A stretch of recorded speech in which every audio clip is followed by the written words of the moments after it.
Today on Detroit Muscle, it's a major modification for our 1970 Dodge Challenger G machine that we call Ultraviolet.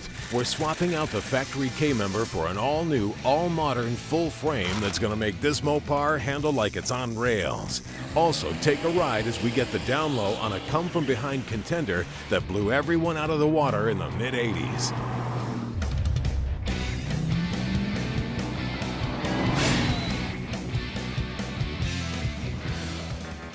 Our 1970 Dodge Challenger project, lovingly dubbed Ultraviolet, is still in its early stages. After we tore it down in the shop, saving all the hard-to-find pieces, we removed the chewed-up old roof skin and replaced it with a new one. With some, but not all, of the metal patching work done, we're going to switch gears. When we did the teardown, we also removed all the factory suspension out from under this car. Now, oftentimes, you guys see us take a few of those, beef them up a bit, and make some improvements on them. But with this car, we're going to come at it at a little bit of a different angle, and I bet it's going to surprise a few of you. If you know your muscle cars, you know these Dodge Challengers came from the factory with a Uni-Body setup. They utilized a front subframe with torsion bars, and well, we could upgrade the suspension and keep the subframe if we wanted to go that route. But technology has come a long way in 45 years, so I think we ought to take advantage of it. Check this. This is what we'll be using to give that Dodge 21st century handling. It's a G-Machine chassis from Schwartz Performance. With about 20 grand and 2 days of work, you can convert your Uni-Body pony car into a full frame setup. Well, now I want you to meet the guy behind all this technology, Jeff Schwartz. You know, I know there's a lot of science in this setup. How's it going to change the driving characteristics of our Challenger? Well, Joe, it's going to ride like a high-end luxury car and handle like a sports car. Starting at the outside moving inward, we have the 14-inch Extreme Plus brakes. These are manufactured by Baer for Schwartz Performance. The rotors are 14-inch diameter. The calipers are a 6-piston design and a very rigid structure. Schwartz manufactures a custom steel spindle that's designed to withstand the combined stress of G-machine turning and muscle car weight. It bolts to a billet aluminum steering arm that they also manufacture. One cool feature is this adjustable bump stop that helps keep those oversized tire combos from chewing up the inner fenders. When Jeff was talking about it riding like a luxury car, here's why. These 16.5-inch shocks have a ton of travel, which of course improves the ride. But there's a performance advantage to this as well. This longer suspension travel also helps in a handling situation. If you're going around a corner and you encounter a bump, if you have very short suspension travel, the car will lose adhesion, the tire will lose contact with the road surface, and the car will actually slide across the surface of the pavement. With longer shock travel, you encounter a bump while cornering, the shock absorber will absorb the bump and the tire will still stay planted on the ground. Our upper control arms have needle bearings with grease fittings. This offers a nice smooth ride quality with no deflection. The shafts are slotted on the top so that you can adjust caster without using shims. The chassis also comes with a race-bred tubular sway bar. They're attached with billet end links and nylon line rod ends to keep you from having any bind issues. The rack and pinion steering pivot is in line with the lower control arm pivot. So what does this do? Well, it goes a long way in getting rid of bump steer. Well, Jeff, tell me something about this G-Machine chassis going under our car. Well, Joe, it's constructed from 2x3-inch mandrel bent tubing, and it bolts into the structural areas of the Uni-Body without any floor cutting. Well, like up front, so you got the racing style sway bar back here. What about some of these other suspension components, though? Well, we've got a triangulated 4-link rear suspension. It uses nylon lined spherical rod ends. And again, that is for bind-free operation. It allows the rear end to articulate and gives you a smooth luxury car ride with awesome handling. All of our chassis come with a Moser differential. In this case, we used an aluminum third member, the billet Daytona bearing, and a large 1350 billet yoke. Using a 9-inch Ford-style rear like this has been a mainstay of performance for decades, even in Chevys and Mopars, because of their combination of strength and ease of servicing. But they do contain a weakness when it comes to the modern G-Machine style events that a lot of enthusiasts participate in. No big deal, there's a great way to get around that problem. From day one, our chassis have featured a full floater rear end. What that means is the axle floats within the rear end. It's got large diameter tapered roller bearings here, and this drive plate mates with the axle. This drive plate is what turns the hub and the wheel.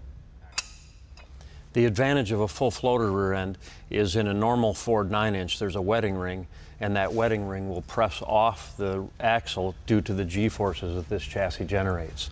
And that'll cause pad knockback issues, and you have a potential for brake failure. Okay, and you avoid that with this setup. Well, very interesting. It's a good design. Looks good on the stand, but it's not going to do us any good till we get the body in there. Jeff says that one of the first questions people ask him is, how much weight will this full frame add to the car? It actually deducts weight from the car by getting rid of the heavy components such as leaf springs, cast iron steering gearbox, the pitman arm, center link, etc. You actually reduce the weight of the car by about 50 to 75 pounds depending on the application.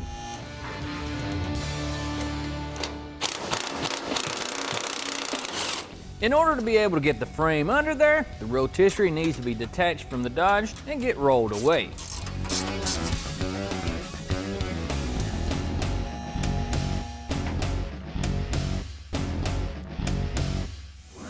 Still ahead, Ultraviolet gets modded up to accept that big bad chassis. You might be surprised how easy it is to install this game changer in your ride.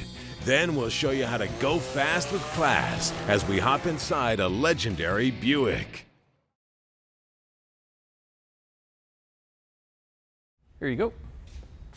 Now we're going to have to go ahead and modify some of the front frame rails here just a bit to get the chassis to fit. Now we're not going to have to cut into the floor pans, which that's a pretty good little deal, but we are going to have to cut the rear rails just a small bit to make it all work great. And after he gets all marked up here, the sparks are going to fly. Since our chassis rail is going to fit in the same location as the original rail and our front rail will bolt into the core support, we're going to have to remove this rail, and we'll be cutting along this line up around the shock tower and then down along the back here. By eliminating the shock tower and with our rack and pinion steering, you'll have lots of room for headers and large engines. Since the whole front half of the frame is going to get chopped out, we're going to tack in some braces to keep the integrity of the inner fenders and radiator support. We're also going to remove that shiny new chassis so that we don't damage it with sparks. Then we'll bust out the cutting tools and start making some room. Now this isn't just a little surface metal job. There's more to it than that.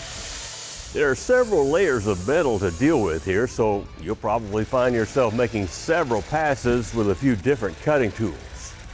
Reciprocating saw, plasma, cutting wheel, they might all make an appearance.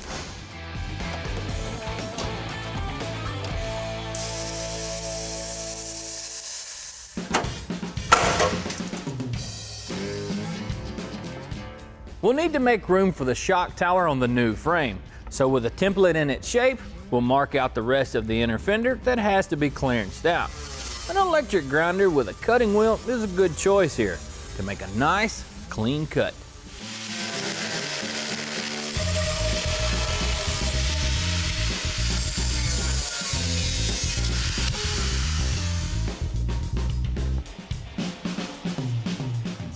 Well, now that the front of the frame's been properly located on the core support, time for the next step, and that's to make marks on the factory torsion bar cross member, cut a couple of slots, and then weld up these heavy-duty plates.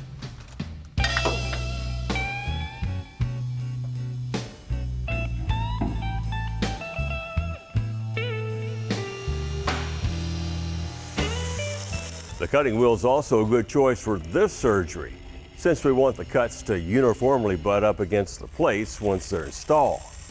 To get to the spots the wheel can't reach, we'll use a body saw. Then it's on to some of the brackets in the rear, which will interfere with the frame fitment. Drill out a couple spot welds, then get after it with an air hammer. A little grinding will clean up in preparation for the next step. And that would be making a small pie slice in the rear frame rail. That piece taken out, the side of the rail can be moved outward to make room for the new one, which is coming in.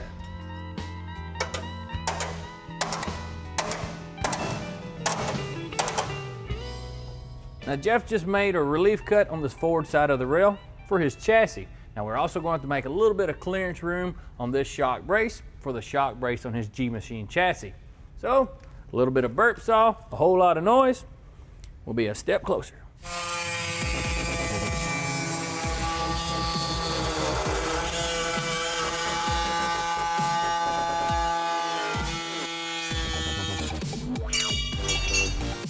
Now remember, there are 2 of these that have to be removed on each side.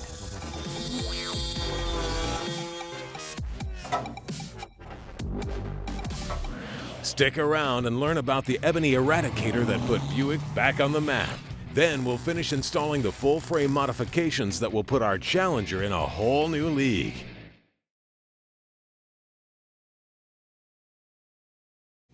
Detroit Muscle salutes the 1987 Buick GNX.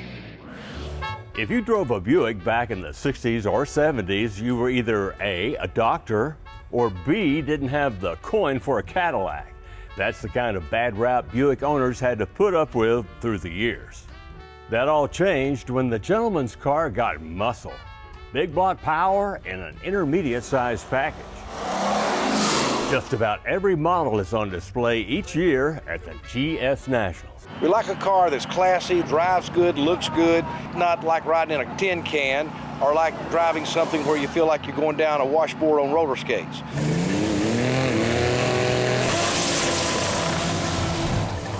One of the fastest cars on the strip is the Grand National. I like racing Grand Nationals because you can make so much power with a V6. This working man's muscle car was built from '82 to '87, and in its final year, GM did something special. They partnered with ASC McLaren to produce the more powerful, limited edition GNX. Buick only made 547 of these all-black beauties. This is number 31 off the production line and is owned by Buick lover Michael Norman. You never considered a Buick a true muscle car. It was more of a gentleman's car. But Buick, in their ultimate wisdom, put enough horsepower and torque behind them that really was a sleeper car. Lurking under that hood is the standard turbo V6 engine, enhanced with a Garrett T3 turbocharger, which has a lighter turbine wheel made of ceramic. The inlet pipe and heat shield are ceramic coated to dissipate heat. The turbo could produce up to 15 psi of boost, giving this engine 276 horsepower, an increase of 31 horses over the standard Grand National. Extra power needed greater cooling capacity. So a new intercooler with more fins per row was added. The suspension got a few improvements with a rear panhard bar and a ladder bar to handle the extra torque. The GNX sported larger 16 by 8 inch alloy wheels with a black mesh design. Fender flares were enlarged to handle the wider tires, and louvers were added to help remove heat from the engine bay. Inside, not much different except for sleek Stewart Warner analog gauges and a special plaque embossed with a production number fitted above the glove box. Another way to spot a true GNX is to check out the vehicle emission tag under the hood. Instead of saying General Motors, it should say ASC Inc. It may surprise you, but the GNX was the fastest production car in 1987, outclocking the Corvette by nearly 1 second in the quarter mile and in 0 to 60 time. That speed didn't come cheap. The base price of a GNX was $29,200. But recent auction prices have low mileage units now selling in the low 6 figures. Not a bad investment, but for owners like Michael Norman, his won't be going on the block anytime soon. If I want to have a car, I'd rather get out and drive it. If I can't drive it, I'd rather have a picture on the wall. Up next, we're gonna burn it in. It's the final stage of our full frame update as we plug in the chassis for keeps and learn one critical tidbit about Mopar engine placement.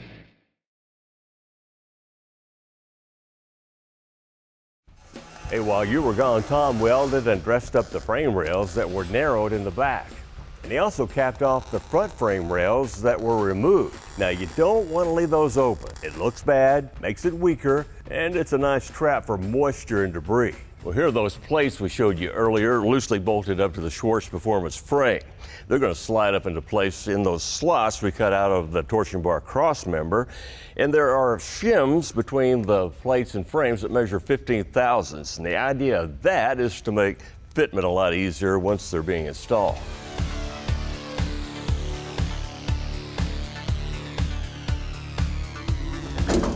First, we'll bolt in the front horns of the frame to the radiator support. Then we'll fasten the rear of the frame in some newly located holes on the existing frame rails.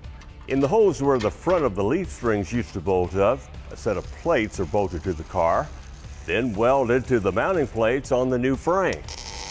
The same thing will take place on the torsion bar cross member, where we made those cuts earlier to make room for both a chassis and mounting plate. Then, to strengthen the car even further, we'll go ahead and stitch weld the entire cross member to the floor pans, which were originally only held in by spot welds. We're almost to the finish line of installing our chassis. The next step is installing this optional brace. You want to make sure to attach it to the firewall using a footing plate.